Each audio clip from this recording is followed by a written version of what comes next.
Welcome to the Milford Historical Museum. My name is Sue Griffora. I'm a volunteer here, and I work on display cases. And during the pandemic, a telephone call came into the museum from a gentleman who was riding his bicycle with his friend down a dirt road, and he made a discovery. And he said to the person who answered the phone that he had discovered a Native American crooked tree nearby here. But it was the pandemic, and so nothing happened for over a year.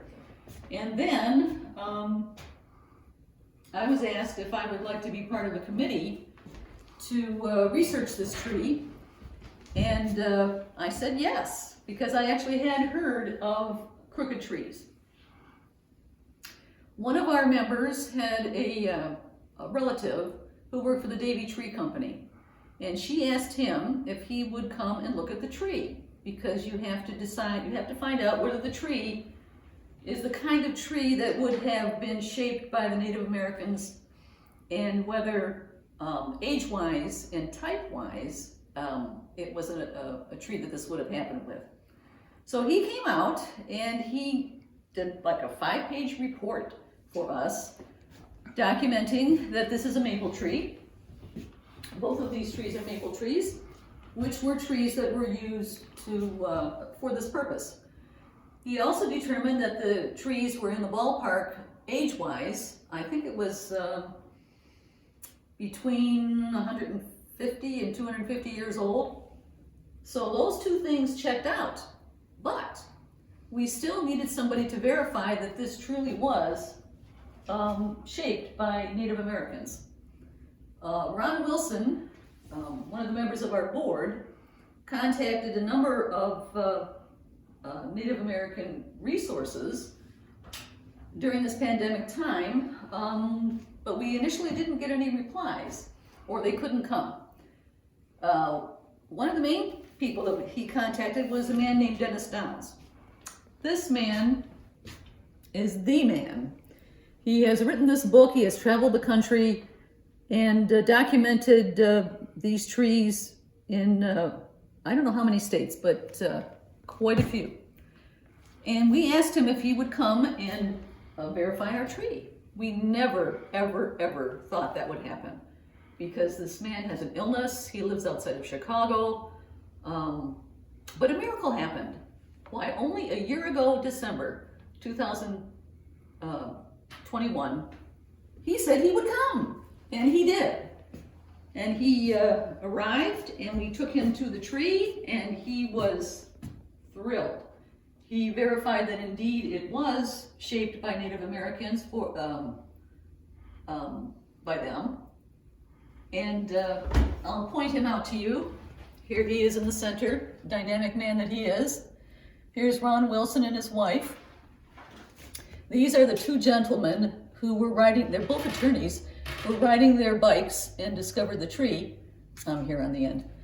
We're not going to tell you where the tree is located because it's on private property, and but it is still alive. Now, Dennis Downs is also an artist. He has sculpted these kind of trees. This is a sculpture of one of the trees in Chicago. And as I said, he traveled the country documenting these trees. He is a dynamic man. He gifted us with his book, and he explained how these trees were shaped, and ever since then, I've been, as I drive down the road, I'm looking for another tree, but I have not found one.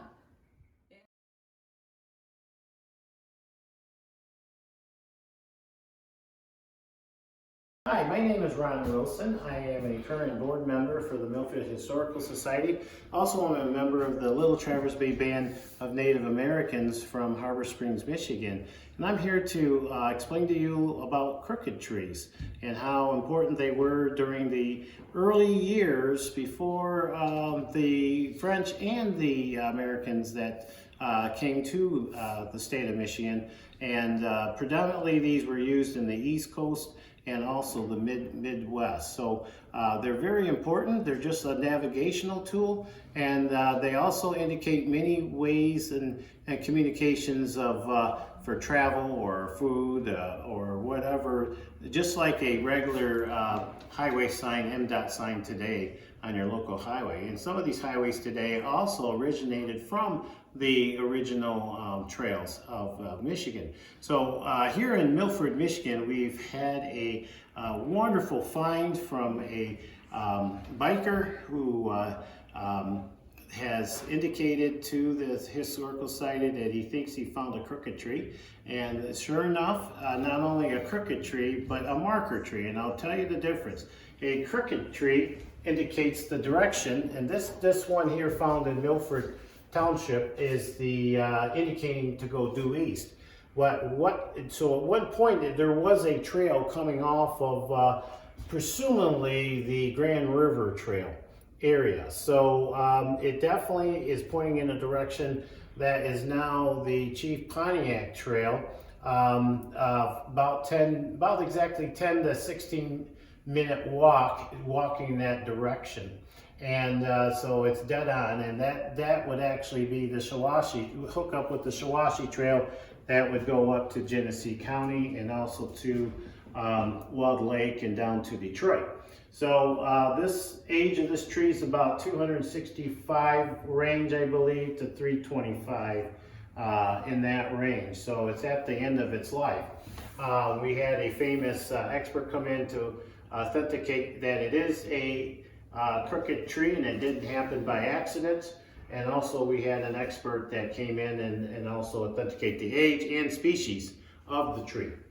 Okay, so currently these trails with the crooked trees, most of them have been cut down as the settlers came into Michigan to widen the trails for the wagons. And then, as you know, the wider the trail, the crooked trees were in the way, so they had to cut those down. So very rare that you would see them. Most of them are found on forests, in parks, forests, state property, and or private properties where they're found today predominantly. And so here is some common trails that some of you might be familiar with here in Michigan. The Old Sauk Trail is the US 12, the St. Joe Trail is I-94, and the Grand River Trail is I-96. And then coming out of Detroit all the way up to Mackinac is the Woodward, started out of the Woodward Trail, that is actually the Mackinac Trail, which is I-75. And if you take the M33 over up through Sheboygan, then that's the Sheboygan Trail, and then the Shoreline Trails. And there's many trails that the Native Americans would use during seasonal time for winter and spring. So most of the natives would go south down to either Chicago area or along the lake shores where there's less snow and severe winter weather, and they would definitely migrate going back north. One of the other famous trails is the Green Bay Trail, the UP, that goes up and around through Wisconsin and out to the west and northwest area. The Sauk Trail, of course, goes down through Chicago and carries on all the way to the Mississippi and farther west. Now, the marker tree indicates as you're traveling along the waterways, the Michigan and trails, that this would be a place either to stay for the evening and camp. Also it might be significant for food that may be in storage underground or above. It also could be indicating a burial ground or a trail wake up ahead, which we believe this is probably more towards a trailways that's actually heading in the northeast to the southeast to the northwest, and then there's another trail that would pass over the Huron River. And so following the crooked tree indication, and 10 minutes later I would pick up I walked it myself where I pick up the Chief Pontiac Trail, which is the Shawashi Trail as I call it. It's exactly about 12 to 16 minutes ahead. But this is dead on with the trail system. So we're still kind of figuring it out as we get more GIS research done to indicate the terrain. So excellent. So this exhibit, it really covers the crooked tree and the trail marker tree. Now this tree, if you look at a maple tree, it doesn't grow like this from the time it's a sapling. This has been pinched apart during its sapling stage and then held down through straps that the natives would make. And then I had it's been authenticated by one of our tribal members from the Little Traverse Bay Band with a huge history in council trees and also marker trees. And he's also a retired Department of Natural Resource person. So he indicated what the strap marks would be, and they were right on, and then where they were pinched apart up in here. So it looks like a normal tree, but there's more to what you see there, and a maple tree does not grow like that. And as I studied more, and sure enough, I haven't found anything come close to that. Okay, so there are different types of trees themselves, and by the way, some of these marker trees, they could also have been bent for certain treaties along the way. The crooked tree itself come in many different shapes. There was a person with many knowledge with the trees and families that were committed to maintain these trees. And so there have been different types that were found. And so this would be, I kind of like to call it a double wishbone type of tree that might be indicating you have to go left, whatever the degree angle it is. Just according to the sun, it looks like it's more in the southeast direction, but there could be another trail that's going to be indicated up here farther along. So these do have meanings, and as usual, the persons that have this knowledge is either deceased or the information is getting lost of what they mean. And different tribes have different meanings with the types of crooked trees. Okay, thank you. Now, I'm also going to talk to you about some of our artifacts here, such as the longbow is something that's been used in this Michigan, the woodland area, the natives to hunt small game up to deer, possibly elk, and so forth, and certain animals that's no longer in the Michigan.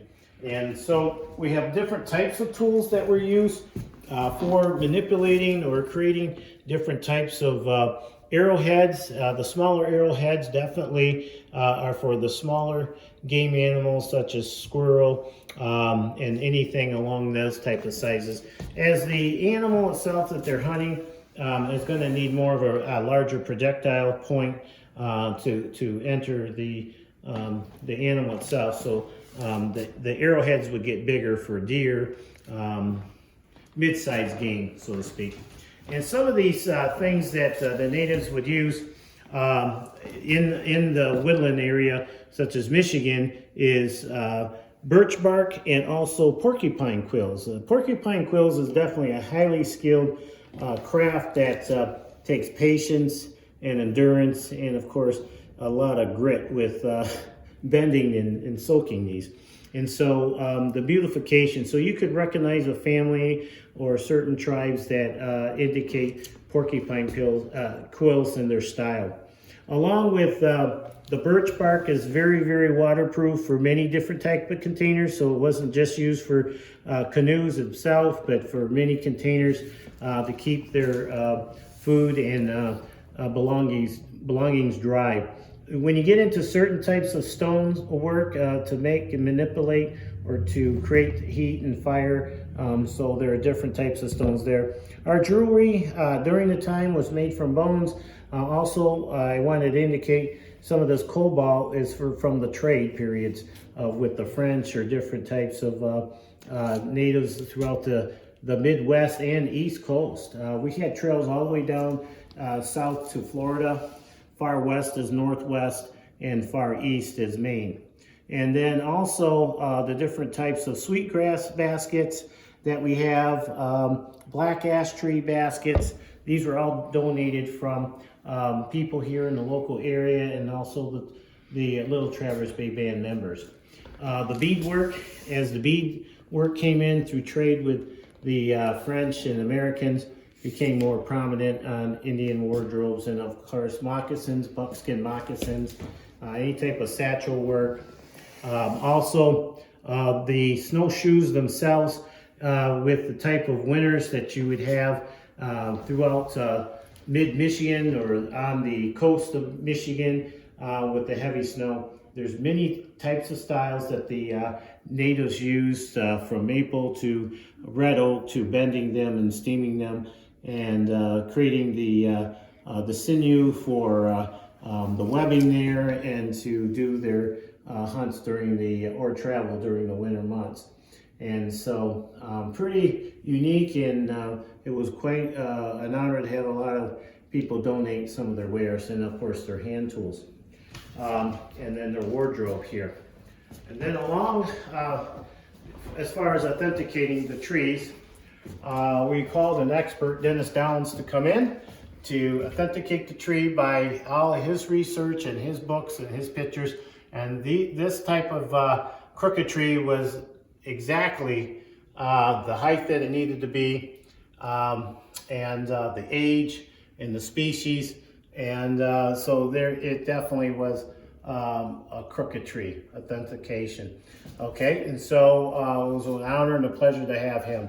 And just as some final examples, such as here, here's a good indication of a Native American family or person that's in charge of keeping these basically trees in shape through their lifetime, and keep the trails up, and so you know, for the trading realm. So at a small sapling stage, a maple tree is very bendable, and so there's a certain stage that you would have to take this and you would tie it down, and then what will happen is that the tree is going to search for not only light but for food, and so it will actually sprout another branch going up, and the top of the tree will die, and so you'll actually see the knob at the end here.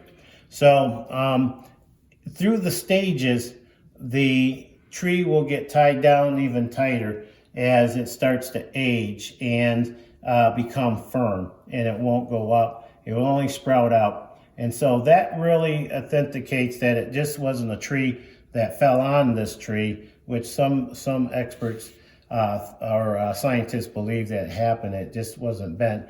But there is a rhyme and reason that our Native Americans would make these crooked trees for directions, and it would point in a direction such as prior either east, west, north, or south, and or to elude any type of obstruction that's coming up. So if there's a huge cliff that's 200-300 feet, you wouldn't waste all that energy to get up there and then have to turn left. So they're like highway signs back during the 15th, 16th century. So it's pretty easy to understand that part. So, but there's different types here. This would be where a trail, you would come to a trail, and if you're indicating or found directions through a native tribe, they would tell you when you come to the double wide crook tree, you go left if you're going to the direction that you need to go, or go to the right.